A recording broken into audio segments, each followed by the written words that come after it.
Watercolor. Whew. It's getting bigger. I've got other types of categories of topics to add to this pile, but getting to the end of this line anyway. Watercolor is a type of paint that I'm guessing everybody's familiar with. It's a cheap, easy way to have children, for instance, work with paints. It's definitely not lacking in messiness, but it is a relatively easy thing to pack up and store away for pretty much forever.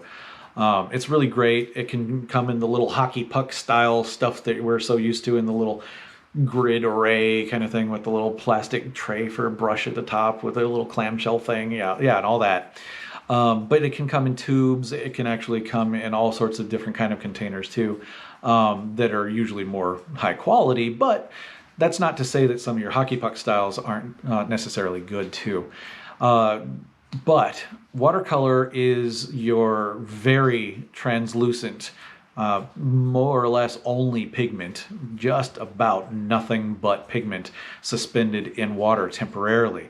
You mix it with water like you're familiar with, all sorts of techniques, and I'll probably make some technique demos to show people on how to do some artwork, and watercolor's got several to play with, but it's so translucent that it's just going to add pigment on top of other pigments. So whatever pigment you have down below, first onto the watercolor paper typically is about the only way you can reliably do watercolors. Then you can put more pigment onto it by letting it dry and painting more glazes over it. But you're still going to see the pigment that was underneath it, because all of that pigment you're putting on top of it is not opaque, it's just translucent, adding a little bit more of these little microscopic particles of pigment. So you're never going to get white in this. You're probably going to get things that are marketed as paint, watercolor white paint, but it isn't actually, because that's literally impossible. Watercolor is translucent, and white by definition is not, because it'll be blocking things out. It's opaque. Instead, you're looking at a tempera. Not tempera, that's not what I mean. It's a different kind of paint. Yeah, it's like a poster paint kind of deal instead. But it's not to say that that's not good paint, but if you want to do a real legitimate watercolor without cheating with a different kind of paint like the white is, you have to plan things out ahead of time.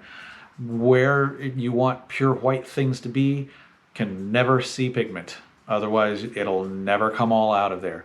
You can lift, that's a type of watercolor technique where you take pure water and brush over an area, and it kind of pulls some of the pigment off of the paper, but it'll always still have a little bit of a stain. Some of that pigment will still stay in the paper and it'll never go away.